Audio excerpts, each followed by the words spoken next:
오늘 말씀은 누가복음 7장에 있는 말씀을 보겠습니다. 누가복음 7장 41절과 42절의 말씀입니다. 41절과 42절 읽어주십시오.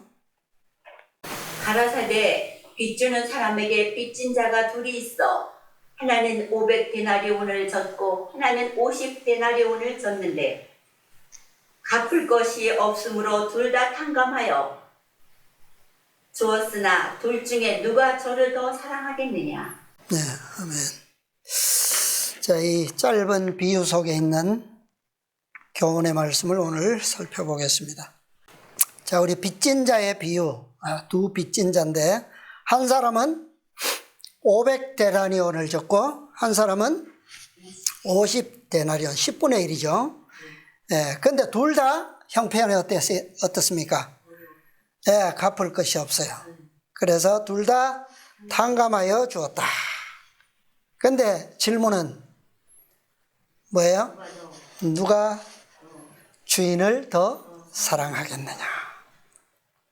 그러니까 탕감받은 액수에 따라서 사랑함이 더 달라질 수 있다라고 하는 그런 여지의 질문이죠. 자, 이 비유가 나온 배경을 좀 보면요. 36절부터 보겠습니다. 36절부터.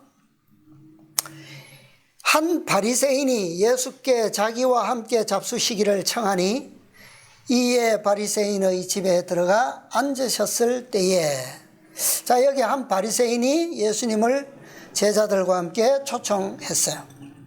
그런데 이 바리새인이 누굽니까? 다른 복음서에 보면, 마태복음 26장 6절에 보면 베다니 문둥이 시몬의 집에 계실 때에 그렇게 했어요. 예, 마가복음 14장 3절에서도 베다니 문둥의 시몬의 집에서 식사하실 때에 그렇게 말씀하고 있습니다. 같은 사건인데 누가복음에는 바리새인이라고 표현했고 마가와 마가는 그 바리새인의 이름을 기록하고 있어요. 그리고 그 바리새인 시몬은 어떤 병을 앓았었다라고 하는 것까지 표현하고 있습니다. 37절. 그 동네에 죄인인 한 여자가 있어 예수께서 바리새인의 집에 앉으셨음을 알고 향유 담은 옥합을 가지고 와서 예수의 뒤로 그 발 곁에 서서 울며 눈물로 그 발을 적시고 자기 머리털로 씻고 그 발에 입 맞추고 향유를 부으니. 자, 여기에도 한 여인이 나오는데 이름은 나오지 않죠? 같은 베다니 동네에 한 여인이 여기에 왔습니다. 와서 예수님께 이제 울면서 한 사건에, 이 비유가 나오게 된 사건의 원인이 여기에 나옵니다. 그런데 이 베다니 동네에 우리가 알고 있는 잘 아는 가정이 있죠. 누굽니까? 마리아의 집이죠. 예. 그래서 이 요한복음에 보면 그 마리아의 이름이 나와요. 이 같은 잔치에. 요한복음 12장 2절 3절에 보면 거기서 예수를 위하여 잔치할 새 마르다는 이를 보고 나사로는 예수와 함께 앉은 자 중에 있더라. 마리아는 지극히 비싼 향유 곧 순전한 나드 한 근을 가져다가 예수의 발에 붓고 자기 머리털로 그의 발을 씻으니 향유 냄새가 집에 가득하더라. 이 요한은 아주 상세하게 기록했어요. 그 마리아의 가정을 다 그 잔치에 함께 참여하고 있음을 기록하면서 마리아가 어떤 향유를 가지고 와서 예수님께 부었는지까지 기록하고 있습니다. 그런데 이 마리아는 베다니의 마르다의 누이 마리아까지는 알고 있는데 이 마리아에 대해서 더 시대의 소망에서는 더 자세하게 소개하고 있어요. 성경에 마리아가 많이 나오잖아요. 최소한 7명 이상의 마리아가 소개되어 있는 것을 우리가 볼 수 있습니다. 그런데 어떤 마리아일까요? 다른 기사와 연결해서 보면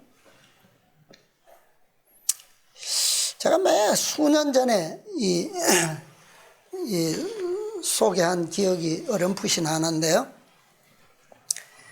자, 시대의 소망 568페이지 찾지 마시고 짧으니까 한 문장이니까 제가 읽겠습니다. 마리아는 그의 마음과 정신을 지배하고 있던 사귀들을 7번이나 책망하시는 그리스도의 음성을 들었다. 이 마리아가 누굽니까? 다른 말로 아니 성경의 표현대로 하면 7 귀신 들렸던 마리아예요. 그런데 7 귀신 들렸던 마리아는 또 다른 마리아로 불리는데 막달라 마리아라고도 불려요. 네. 그러니까 같은 마리아입니다. 이 세 사건의 마리아는. 그 다음에 이 누가복음 8장 2절에서 성경에서는 그랬어요. 또한 악기를 쫓아내심과 병 고침을 받은 어떤 여자들 곧 7 귀신이 나간 자 막달라인이라 하는 마리아와 그렇게 말씀했어요. 그 다음에 마가복음 16장 9절에는 예수님께서 안식 후에 돌아가시고 안식 후 첫날 이른 아침에 살아나신 후 전에 7 귀신을 쫓아내어 주신 막달라 마리아에게 먼저 보이시니. 네. 지금 오늘 이 기사, 이 비유의 배경에 나오는 마리아, 향유옥합을 깨뜨린 마리아가 누구라고 하는 사실을 여기에 더 자세하게 설명하고 있어요. 그 다음에 시대의 소망은 이 마리아가 오늘 여기에 나온 옥합을 깨뜨린 마리아라고 하는 사실을 예언의 시는 연결해서 설명합니다.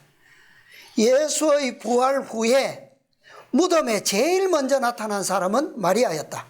부활하신 구주를 처음으로 선포한 사람도 마리아였다. 그러니까 이 마리아는 누구라는 거예요? 막달라 마리아고 7 귀신을 쫓아내어 주신 마리아였다. 같은 마리아라고 하는 것을 설명하고 있어요. 이 마리아가 오늘 누가복음 7장 37절에는 어떤 여자라고 소개되어 있습니까? 죄인인 그랬어요. 그죠? 죄인인 한 여자가 그 죄인이 누구라는 말입니까? 마리아라는 말이에요. 그런데 이 마리아가 어떻게 했습니까? 예수님께서 이 집에 앉으셨은 것을 알고 와서 38절에 보니까 예수님의 뒤로 와서, 그러니까 공공연하게 알게 온 것이 아니라 숨길 목적으로 모르게 왔다는 거죠. 그죠? 뒤로 와서 발 앞에, 예수님의 발 앞에 와서 멈췄어요. 그리고 거기에 그가 멈추자 그는 억누를 수 없는 폭발적인 눈물을 쏟기 시작했어요. 그 뭐 그렇게 하고자 해서 그런 게 아니라 그의 마음이 억누를 수 없는 심령에서 나온 눈물이에요. 그게. 그죠? 왜? 그가 공공연하게 이 일을 하기 위해서 나왔다면 뒤로 오지 않았겠죠. 이미 저기서부터 오면서 주여 하면서 울면서 달려왔지 않겠습니까? 그런데 그는 조용히 뒤로 왔어요. 왔는데 와보니까 어떤 거예요? 마음이 그냥 벅차는 거예요. 그냥. 그래서 눈물을 흘리지 않을 수가 없었어요. 그래서 그 눈물을 발에 흘려서 그 발이 젖었을 때 어떻게 한 겁니까? 자기의 머리털로 그 발을 닦은 거예요. 그래서 이것은 그가 의도적으로 하려고 한 게 아니었다는 말이에요. 이것은 예. 그러나 그는 그분께 대한 말할 수 없는 감사들이 너무나도 벅차고 넘쳐서 눈물이 터져 나왔고, 그 눈물을 닦기 위해서, 그러니까 이건 의도되지 않았기 때문에 뭐가 없었던 거예요. 닦을 수건을 가지고 있지 않았다는 거죠. 머리털로 닦았다는 것은. 의도적으로 했다면 수건을 가지고 왔지 않겠습니까? 그죠? 물을 준비했을 것이고 수건을 준비했을 겁니다. 39절. 예수를 청한 바리새인이 이것을 보고, 시몬이죠. 시몬이 이것을 보고 마음에 이르되 이 사람이 만일 누구였다면, 선지자였다면 자기를 만지는 이 여자가 누구며 어떠한 자 곧 죄인인 줄을 알았으리라 하거늘. 자, 지금 이 말을 미루어 볼 때 시몬은 예수님을 누구로 보고 있습니까? 누구로 보고 있는 거예요? 아니, 예수님을 선지자. 그런데 그것도 확실한 선지자가 아니라 어떤 선지자예요? 만일 선지자더면 그랬어요. 예. 그러니까 완전히 선지자로도 믿지 않는 이 시몬, 예수님을 메시아로 인정할까요? 하지 않죠. 예. 그는 메시아로 인정하지도 않았고 개인의 구주로 받아들이지는 더더욱 않았어요. 그런데 그는 예수님께 감사한 마음은 있었습니다. 그래서 그분을 잔치에 초대했어요. 왜요? 어떤 감사예요? 자기를 문둥병에서 고쳐주신 그것을 하기 때문에, 그죠? 그러나 그것 이상으로 그분을 생각하지는 않았다라고 하는 거예요. 시몬인 나는 저 예수님께 와서 지금 눈물을 흘리고 머리털로 닦고 저 값진 향유를 부은 저 여자 마리아가 지은 죄에 대해서는 나도 잘 알고 있는데, 저분이 그녀가 하고 있는 것을 가만히 내버려 두고 있는 것으로 봐서는 저분은 저 여인을 누구로 알지 못하고 있다고요? 죄인으로 알지 못하고 있다. 그러므로 저분은 누가 아닌 것 같다. 선지자가 아닌 것 같다. 알지 못하고 제대로 몰랐어요. 그죠? 그렇게 추측할 뿐입니다. 그런데 이상한 것은 예수님께서 정작 죽음보다 못한 처지에 있는 자신을 문둥병으로부터 고쳐주셨는데, 그것은 알면서도 정작 자신의 처지보다 더 나은 죽음의 죄값으로부터 용서해 주셨다라고 하는 사실은 깨닫지 못하고 있었다는 말이에요. 아까 교가에 제사장들이 뭐라고 했다고요? 예수님의 재림하시는 광경을 보고 차라리 저것을 보는 두려움과 고통보다는 뭐 하는 게 낫겠다?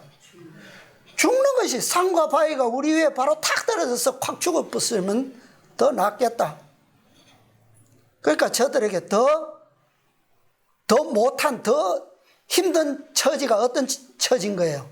죽음보다 그분의 영광을 바라보는 고통과 두려움의 처지가 더 못한 처지라는 거죠. 지금 여기 문둥이 시몬의 처지가 그랬어요.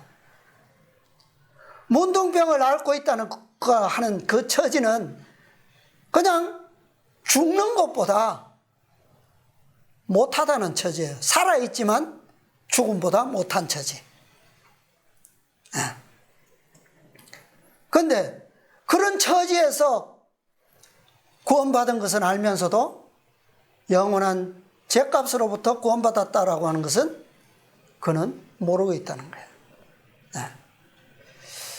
자,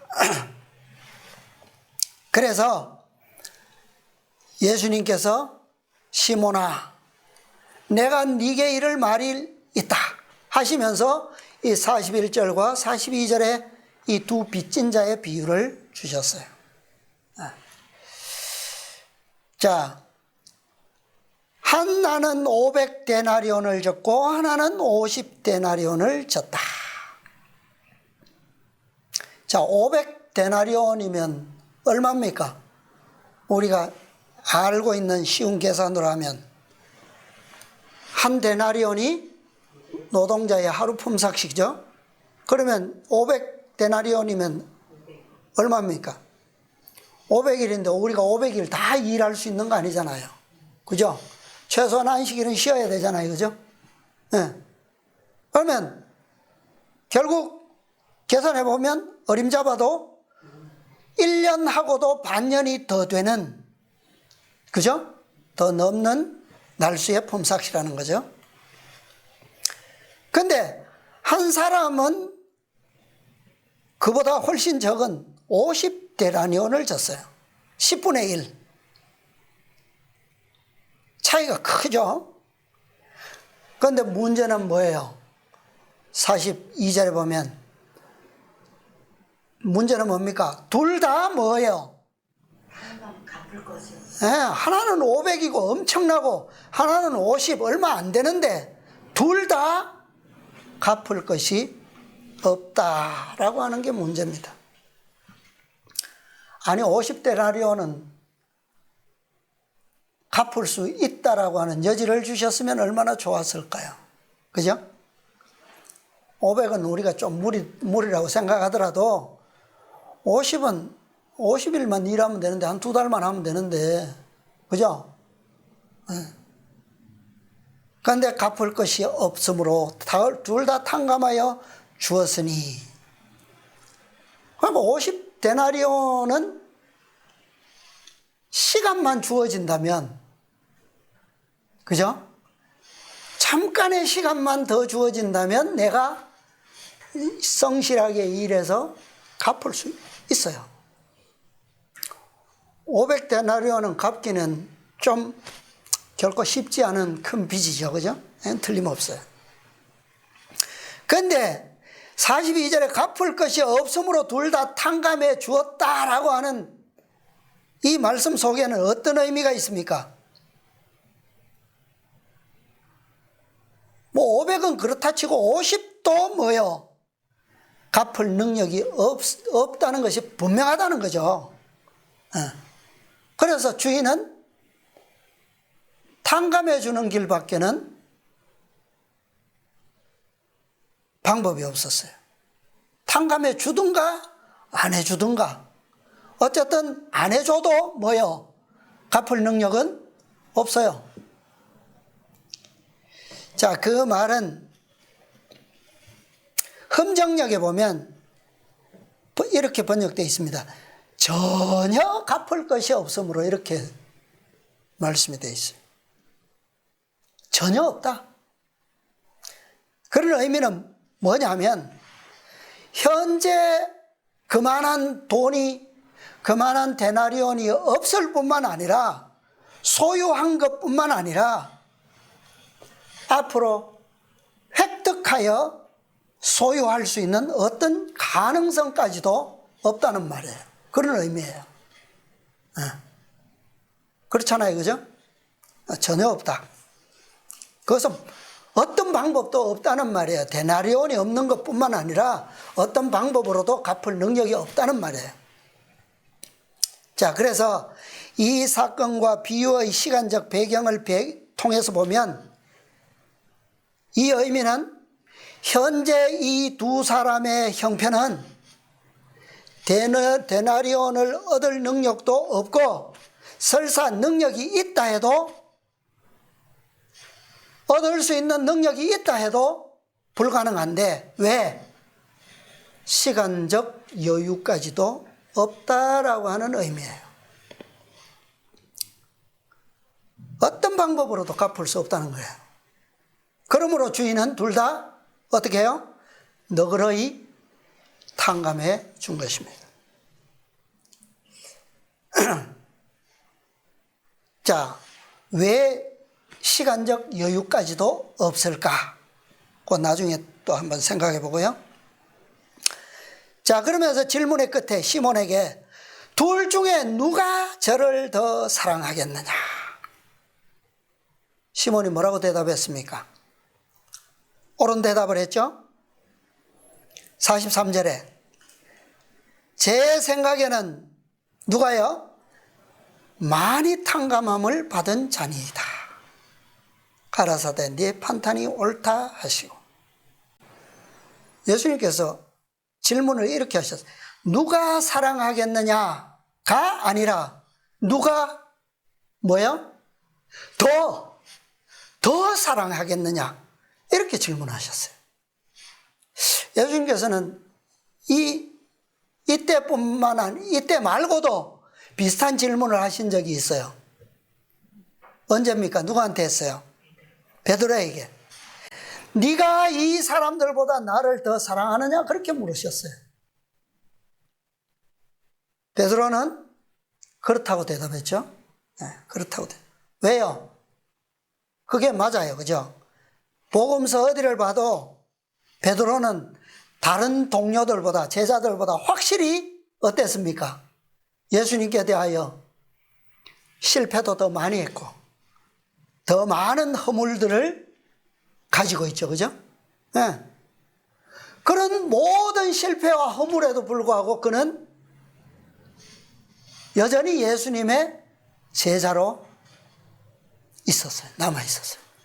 그러니까 그가 받은 이 은혜가 다른 사람들보다 더 사랑할 이유와 조건이 충분히 되는 거죠. 되는 거죠. 그죠? 네. 자, 이 여기는 비유입니다. 여기까지는 비유예요. 자, 그 다음에 44절부터 보면 실제의 이야기가 나옵니다. 여자를 돌아보시며, 44절. 여자를 돌아보시며 시몬에게 이르시되 이 여자를 보느냐? 내가 네 집에 들어오매.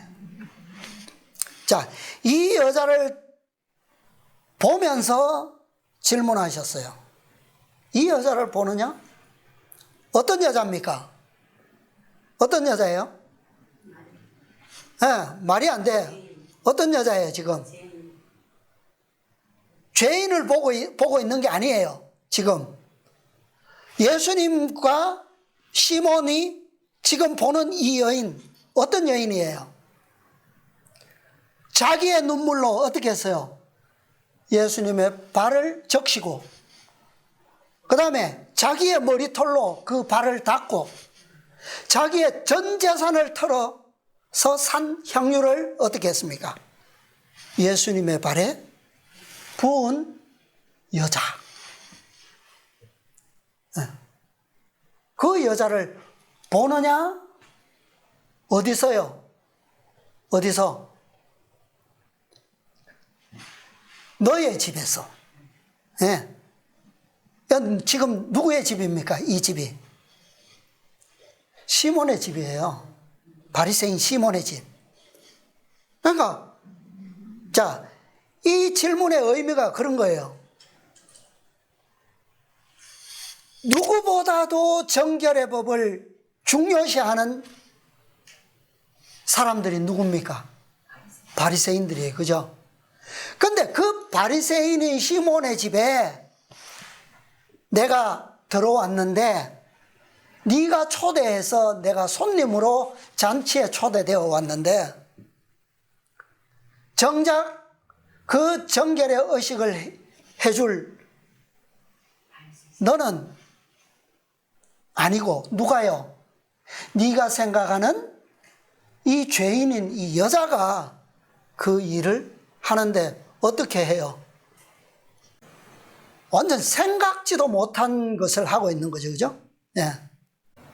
이 집이 만약에 마리아의 집이었다면 설사 그가 이 여인을 죄인으로 알고 있다 치더라도 이렇게까지는 않겠죠, 그죠? 그런데 이 사건이, 이 엄청난 일이 일어나고 있는 집은 마리아의 집이 아니라 옳다고 의인으로 정결타고 여기는 그 바리새인 시몬의 집이에요. 예수님께서 계속 말씀하십니다. 너는 내게 발 씻을 물도 주지 아니하였으되 이 여자는 눈물로 내 발을 적시고 그 머리털로 씻었으며 너는 내게 입 맞추지 아니하였으되 저는 내가 들어올 때로부터 어디에요? 어디에 입 맞추기를? 내 발에 입 맞추기를 그치지 아니하였으며. 아니, 손님을 어디에 입 맞추는 게, 어디에 입 맞추어 인사하는 게 정상입니까? 얼굴과 얼굴을 입 맞추는 거죠, 그죠? 예. 이렇게 어긋나게 이렇게 포옹하고 입 맞춤으로 인사하는 게 그게 보통이에요. 그런데 이 여인은 어떻게 해요? 어디에? 발을 씻기는 것은 당연한 것이고 발에 입 맞추고 너는 내 머리에 감람유도, 그 흔한 감람유도 붙지 아니하였을 때 저는 향유를 내 발에 부었느니라.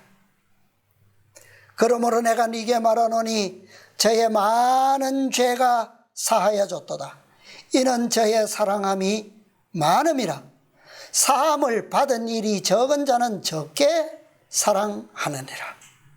이에 여자에게 이르시되 내 죄사함을 얻었느니라 하시니 함께 앉은 자들이 속으로 말하되 이가 누구에게 죄도 사하는가 하더라. 예수께서 여자에게 이르시되 내 믿음이 너를 구원하였으니 평안히 가라 하시니라. 자, 이 엄청난 사건이 일어났던 때가 언제냐 하면 예수님의 공생의 마지막 유월절. 자, 지난 시간에 어디에서 출발하셨어요? 가장 낮은 곳 어디에서? 여리고에서 어디를 향하여? 저 높은 1000m나 더 높은 예루살렘을 향하여 출발하셨죠. 이제 올라오셔서 그 중턱 예루살렘을 언덕 넘어가면 이제 예루살렘인데 넘기 전 언덕에 있는 베다니 동네, 그곳에서 이 일이 일어났어요. 이제 언덕만 넘어가면 뭐예요? 마지막 유월절을 시작하게 될 겁니다. 오늘은 이 잔치가 있고 이제 내일은 어떤 일이 일어날까요? 어떤 일이 일어나는지 아세요? 요한복음 12장, 이건 한번 찾아봅시다. 요한복음 12장. 이 사건 뒤에 어떤 일이 연결되는지. 요한복음은 순서적으로 기록되어 있기 때문에 우리가 사건을 이해하는 그 시간을 잘 이해할 수가 있어요. 12장 12절 13절 한번 읽어보십시오. 그 이튿날에는 명절에 온 큰 무리가 예수께서 예루살렘으로 오신다 함을 듣고 종려나무 가지를 가지고 맞으러 나와 외치되 호산나 찬송하리로다. 주의 이름으로 오시느니 곧 이스라엘의 왕이시라 하더라. 예, 됐습니다. 자, 내일은 오늘 잔치가 있고 밤이 지나고 내일이면 어떤 일이 일어나요? 예수님께서 나귀의 새끼를 타시고 예루살렘으로 입성하시는, 왕으로서 입성하시는 사건이 일어납니다. 자, 근데 그 입성할 때에 뭐라고요? 백성들이 어떻게 한다고요? 종려나무 가지를 가지고 맞으러 나가서 뭐 한다고요? 호산나 찬송하리. 그 앞에 외치되 예루살렘의 큰 외침의 음성이 들려질 거라는 거예요. 이 큰 외침, 호산나 찬송하리로다. 주의 이름으로 오시는 이여, 이스라엘의 왕이시여. 그 큰 외침은 오늘날 마지막 때에 외쳐질 큰 외침과 동일한 사건을 가르쳐주고 있는 겁니다. 자, 마지막 큰 외침의 음성은 어디에 나옵니까? 요한계시록에 몇 장에 나오죠? 큰 외침. 계시록 18장 몇 절입니까? 4절 5절. 내 백성아 거기서 나와 그의 죄에 참여하지 말고 그의 받을 재앙들을 받지 말라. 그 죄는 하늘에 사무쳤으며 하나님은 그의 불의한 일을 기억하신지라. 왜 이 말씀과 예수님께서 입성하실 때의 큰 외침이 동일한 사건이냐? 사복음서, 네 복음서에 오늘 나오는 이 비유의 사건과 시몬의 잔치와 연결된 성경절을 다 보세요. 거기에 뭐가 나오는가? 유다가, 가룟 유다가 사내들인과 대제사장들과 예수님을 사고 파는 계약을 맺습니다. 그들은 이 계약을 통해서 뭐가 끝난 거예요? 은혜가 완전히 끝나게 되는 거예요. 네. 그러니까 그러므로 예수님께서 예루살렘으로 입성하여 아주 순간적인 잠깐 동안의 은혜의 시간이 저들에게 있기는 하지만, 그러나 실질적으로는 보면 그들의 운명은 이미 뭐 됐어요? 결정된 거나 마찬가지예요. 왜? 유다와 계약을 맺었기 때문에. 유다가 이 잔치에서 뭐라고 하고 나갔습니까? 왜 이 비싼 향유를 허비하느냐? 얼마에? 300데나리온에 팔아 뭐 하면 좋았겠도다. 가난한 사람들에게 나누어주면 얼마나 좋았겠는가. 그러고 예수님께서 뭐라고요? 뭐라고 하셨어요? 가만두어라. 그 책망을 받고 유다가 나가서 그 밤에 계약을 한 거예요. 예수님을 팔은 거예요.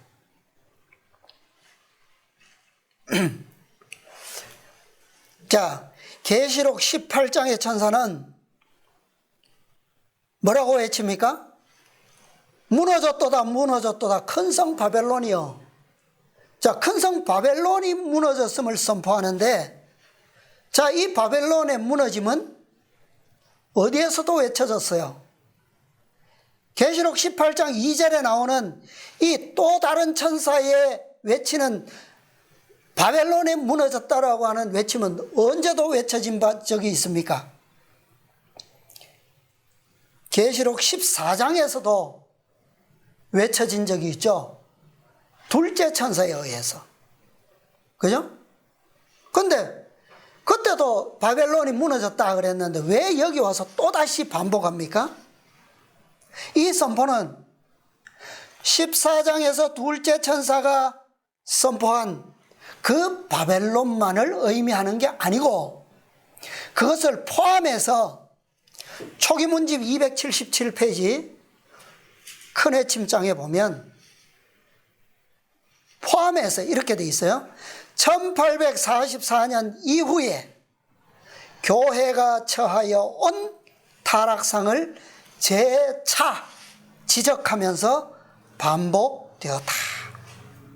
그러니까 계시록 14장에 나오는 둘째 천사의 큰 외침은 어떤 바벨론입니까? 1844년 이전에 타락하고 무너진 바벨론을 의미하는 거예요.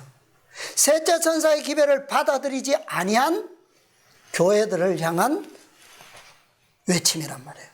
그런데 여기는 뭐라고 그랬어요?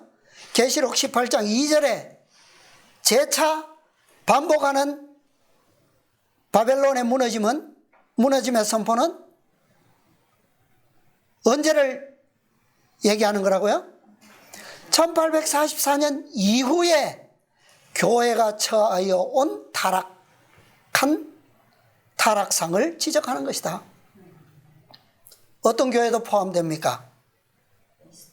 셋째 천사의 기별을 받아들인 재림교회의 타락상을 지적한다 이 말이에요.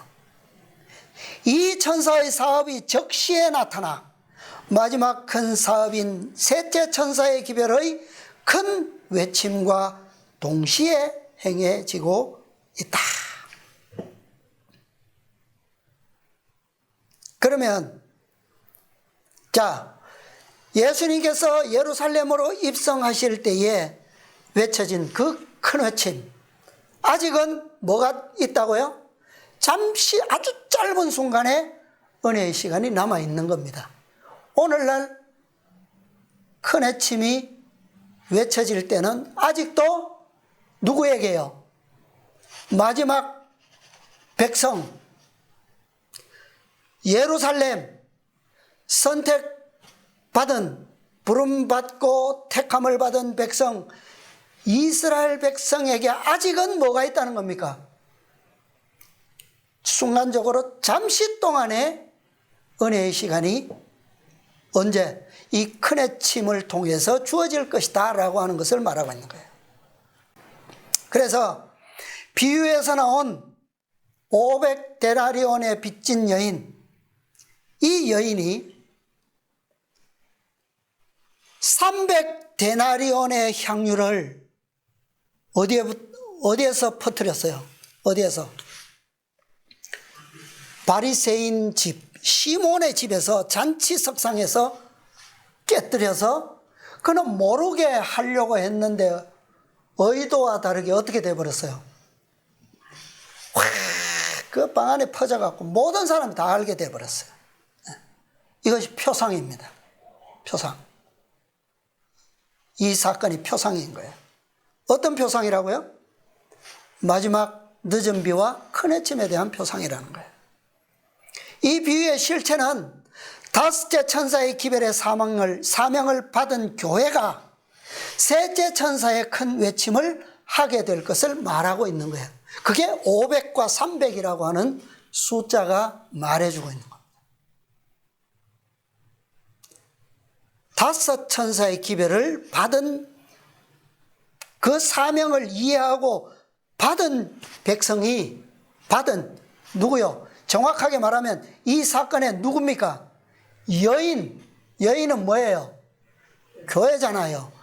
이 적은 무리의 교회가 셋째 천사의 큰 외침을 300데나리온에 해당하는 세 천사의 기별에 해당하는 큰 외침을 하게 될 것이다 라고 하는 겁니다.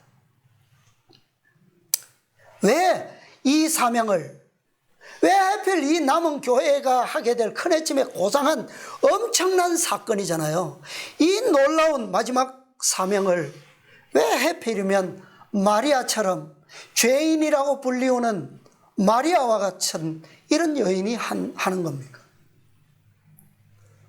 그것도 어떻게 해요? 7 귀신이나 들렸던 그런 여인이. 이 여인은 다른 시대의 소망에 읽어보면 바리새인인 이 시몬이 그 여자를 어떻게 했다고요? 유혹해서 죄에 빠지도록 유혹으로 인해서 죄인 되었던 여자다 그랬어요. 자, 이 두 가지를 우리가 좀 생각해 보면, 자, 이 여인은 7 귀신에 들렸던 여인이다. 자, 오늘날 우리는 예수님께서 제자들에게 7 이른비를 성령의 선물을 부으신 때로부터 지금까지 몇 시대를 살고 있습니까? 요한계시록 2장 3장에 보면 몇 교회가 나오죠? 7 교회가 나오죠. 이 7 시대 동안에 온갖 영적 오류들로부터 구원받았기 때문이라는 거예요.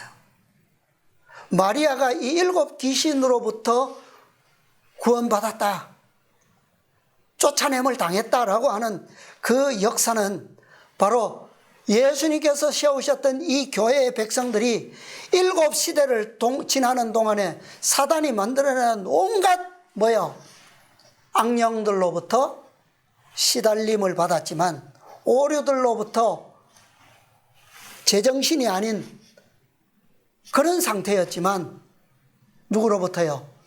그리스도로부터 구해냄을 얻었던 경험을 가진 백성들이라는 거예요. 그러니까 6 시대뿐만 아니고 이 라오디게아 시대의 악령으로부터도 구원을 받아야지만 된다는 말이에요. 네. 왜 이게 정확하냐 하면 7 교회의 사자들에게 보내는 편지에 보면 모든 교회들에게 다 뭐가 있어요? 어떤 기별이 들어있습니까? 책망의 기별이 다 들어있죠. 한 교회인지 2 교회인지는 빠져있지만 다 책망을 받고 있어요. 그런데 시대의 소망에 보면 아까 제가 말씀드렸죠, 한 문장. 이 마리아는 어떤 저거라고요? 7 번이나 사귀들을 7 번이나 책망하시는 그리스도의 음성을 들었다. 누가? 마리아가. 7 귀신이 들렸다라고 하는 것은 한 귀신 7 귀신 각 귀신에게 예수님께서 책망을 하셔서 그를 마리아의 심령으로부터 몰아내 주셨다라고 하는 거예요.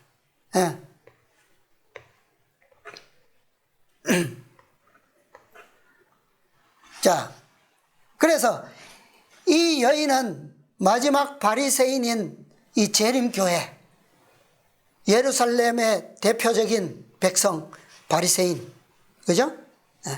이 교회로부터 율법을 범하는 유혹을 받았어요. 마리아처럼. 마리아의 그 죄는 시몬이 유혹해서 지은 죄예요. 시대의 소망은 그렇게 돼 있어요. 그런데 오늘날도 마찬가지로 재림교회가 이 마지막 남은 백성들을 율법을 범하도록 어떻게 했습니까? 그런 환경을, 유혹거리를 만들었어요. 그게 뭡니까? 그래서 죄인으로 정죄받았어요. 그래서 결국 출교당했어요. 그죠? 이 여인은 간음하는 여자로 정죄되어서 현장에서 잡혀왔지만 죽음 직전에 구원을 얻었습니다. 재림교회가 1914년 세계 1차, 그 다음에 39년에 2차 대전, 2차 전쟁을 통해서 충실한 재림교인들을 어떻게 했습니까? 다 군대 가도록 해서 율법을 범하게 유도하고, 그것에 따르지 않을 때는 정죄해서 출교시켰잖아요. 죽음으로 내몬 거예요. 그러나 그런 상황에 있던 적은 무리들을 예수님께서는 마리아처럼 어떻게 하셨다고요? 구원해 주셨어요. 이 여인은 용서를 받았습니다. 믿음으로 구원을 받은 거예요. 그죠?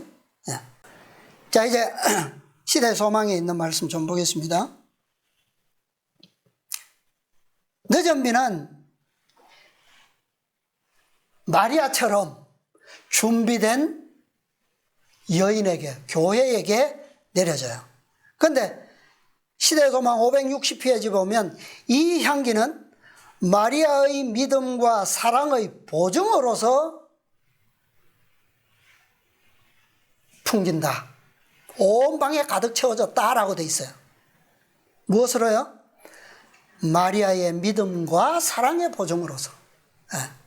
그러니까 마리아의 믿음과 사랑을 통해서 무엇이요? 큰 해침의 마지막 복음이 어떻게 된다는 거예요? 온 방에 가득 차게 될 것이라는 거예요. 온 세상에 증거될 거라는 겁니다. 자, 시대의 소망 560페이지.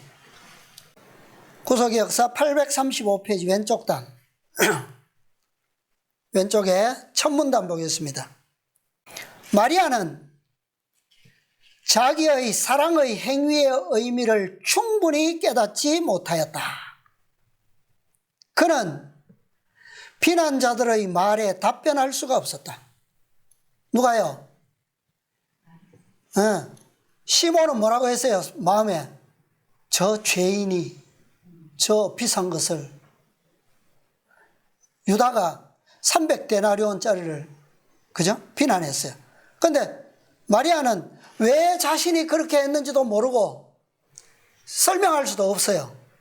왜 그가 예수에게 기름을 붓기 위하여 그러한 기회를 선택했는지를 설명할 수 없었다. 성령께서 어떻게 했다고요? 그를 위하여 계획하셨으며 그는 성령의 강권하심에 순종하였던 것뿐이다. 이게 뭡니까? 이게 늦은 배예요. 이게 늦은 배예요. 우리는 설명할 수 없습니다. 하나님께서 하시는 사업을 우리가 어떻게 설명을 해요? 단지 그분의 사랑에 강권하심에 뭐 했을 뿐이다? 순종했던 것뿐이에요. 영감은 우리에게 아무런 이유도 알려주지 않으신다. 눈에 보이지 않는 존재가 정신과 마음에 말씀하시고 마음을 움직여서 행동하게 하신다. 이것이 이 일 자체의 명분을 세우는 주장이다. 늦은 비는 이렇게밖에 설명이 안 돼요. 늦은 비에 대한 명분을 우리가 설명하려고 하면 안 됩니다. 그건 성령께서 주장하시는 건데 그분에게 이끌리셔서 그분의 구속의 경륜을 마감하시는 어떤 놀라운 일을 그분께서 하시는 것이에요. 우리는 그 일 자체의 명분을 어디에서 찾아야 된다 뭐 그런 게 없어요. 늦은 비의 능력도 마리아가 했던 것처럼 똑같이 그렇게 이루어질 겁니다. 그래서 예수님께서 뭐라고 하셨어요? 나무라지 말아라. 세상에 이 복음이 전파되는 모든 곳에는 뭐도요? 이 여자의 일도 함께 전파될 것이다. 그죠? 그러니까 그거는 이른비가 부어진 때로부터 복음이 전파되는 모든 곳에 이 역사가 같이 가는 것과 같이 마지막 늦은 비에도 똑같이 될 거라는 거예요. 네. 자, 564페이지요. 시대의 소망. 넘겨서 구속의 역사 한 장 넘겨서 836페이지. 836페이지 왼쪽 단에 보면 밑에 865페이지 그 표시줄 위로 6째 줄. 그 여자를 강권한 것은 그리스도의 사랑이었다. 비할 데 없이 탁월한 그리스도의 품성이 그 여자의 심령에 어떻게 했다요? 충만하였다. 그 향유는 그것을 드리는 자의 마음의 상징이었다. 이것은 어떻게까지? 넘쳐 흐르기까지 하늘의 시냇물에서 공급된 사랑의 외부적인 증거였다. 뭐야? 이런 비를 통해서 제자들에게 주어진 게 뭡니까? 그게 그리스도의 사랑이에요. 사랑. 요한이 쉴 새 없이 주장하는 게 뭐예요? 내가 너희를 사랑한 것 같이 너희도 서로 사랑하라.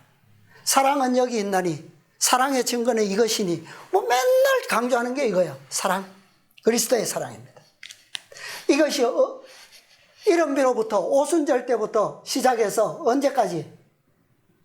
이 복음이 마치는 날까지, 세상 끝날까지 너희와 함께 있으리라. 무엇이? 사랑이. 그런 사랑이 뭐 하기까지요? 마리아의 심령에 넘쳐 흐르기까지. 그 증거가 뭐라고요? 옥합을 깨트린 건데 자기도 왜 했는지 몰라. 설명할 수 없어.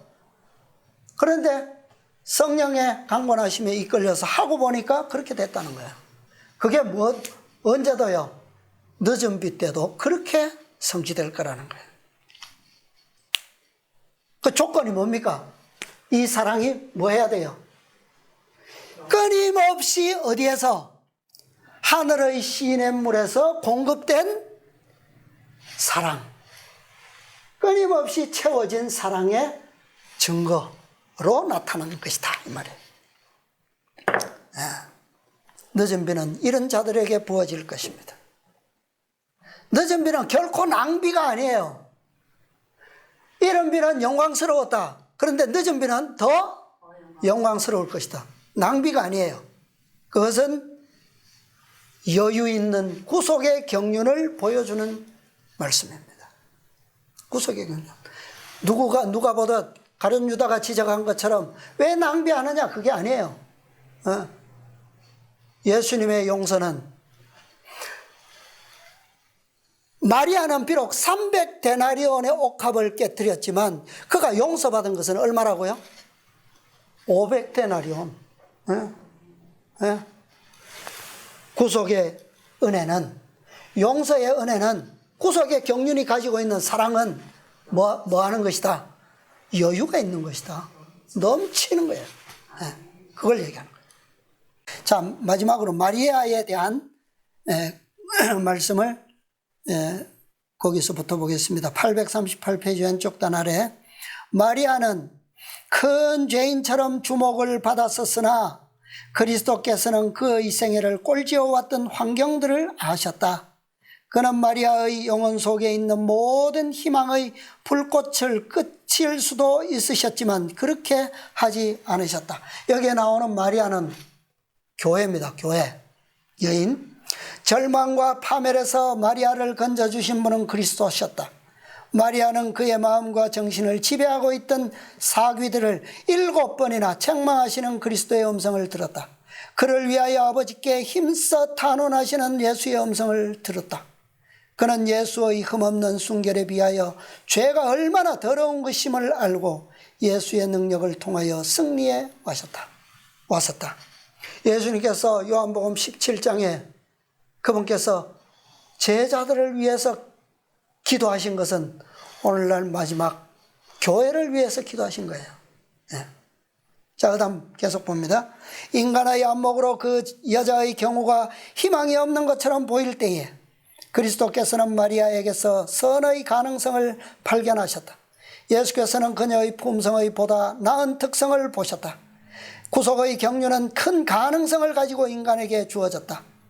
따라서 마리아에게서 이 가능성이 실현되었어야만 했다. 자, 구속의 경륜이라고 하는 것은 한 개인을 통해서 움직여지기보다는 교회를 통해서 성취되도록 돼 있어요. 그래서 여기에 지금 마리아에게 그 가능성을 의미하는 것은 바로 교회의 가능성을 얘기하는 거예요. 예수의 은혜로 그는 거룩한 품성에 참여하는 자가 되었다. 타락하여 그 심령이 사귀의 거처가 되었던 자가 구주와 매우 가까이 교제하고 또한 봉사하는 자가 되었다. 예수의 발 앞에 앉아서 예수에게 배운 사람은 마리아였다. 기별이 주어질 때마다 그 기별을 배우고 믿음으로 받아들인 교회, 그 여인이 바로 마리아였어요. 예수의 머리에 귀중한 기름을 붓고 눈물로 예수의 발을 씻은 사람은 바로 마리아였다. 마리아는 십자가 곁에 서섰으며 무덤까지 그를 따라갔다. 예수의 부활 후에 무덤에 제일 먼저 나타난 사람은 마리아였다. 부활하신 구주를 처음으로 선포한 사람도 마리아였다. 그 앞에 보면 성경에는 예수께 기름 부은 마리아를 다른 마리아들과 구별해서 말하였다라고 되어 있어요. 시대의 소망 564페이지. 왜요? 이 어떤 구별을 얘기하는 겁니까? 여기에 나오는 마리아, 여인은 성경에 몇 마리아가 나온다고요? 7 마리아가 최소한 기록되어 있는데 그 7 마리아는 7 교회를 의미하는 거예요. 그런데 그 7 여인 중에 이 예수님께 기름 부은 마리아는 어떻게 해요? 다른 마리아와 구별해서 말하고 있다. 예. 그런데 그 마리아는 마지막 마리아 7째 교회를 의미하는 마리아인데 그 마리아 역시도 몇 귀신이 들렸다고요? 7 귀신이 다 들렸었다. 그러나 그 7 귀신으로부터 구원받은 마리아. 이 마리아 무엇을 하게 될 거라는 겁니까? 예수님의 마지막 사명, 부활을 알리는 첫 번째 사명자. 예수님 가장 가까이서 배웠고, 그죠? 예수님의 십자가도 따라갔고, 무덤에도 갔고, 부활 후에도 제일 먼저 갔고, 부활한 기별을 처음으로 받은 사람도 마리아였고, 특별한 사명자잖아요. 그럼 마지막 특별한 사명이 뭡니까? 재림을 알릴 크네침밖에 더 있어요? 거기서 나와 그의 받을 재앙을 받지 말고, 그죠? 이게 마지막 기별이에요. 그런데 이것이 가능한 것은 500데나리온이나 되는 5 천사의 기별, 은혜의 선물을 받음으로 가능하다는 말이에요. 이 기별이 없으면 300데나리온으로는 안 돼요. 5 기별의 핵심은 어디에 있습니까? 셋째 천사의 기별이 있어요. 그러나 능력은 어디까지 받아야 된다고요? 500데나리온까지 넘치는 은혜의 기별을 받음으로써만 뭐요? 300데나리온의 옥합을 깨뜨릴 수 있다는 거예요. 예. 자, 우리가 이 마지막 기별들, 예수님의 생애를 통해서 정말 마리아가 예수님께 드렸던 그분의 죽으심을 깨닫고 그 기별을 믿음으로 받아들이고 예수님을 위하여 귀중한 사업을 홀로 성취했던 그 마리아의 믿음을 오늘 우리도 배워서 정말 마지막 늦은 비의 사명, 큰 해침의 사명을 충실히 감당할 수 있는 우리 모두가 함께 되시기를 바라면서 말씀을 마치겠습니다.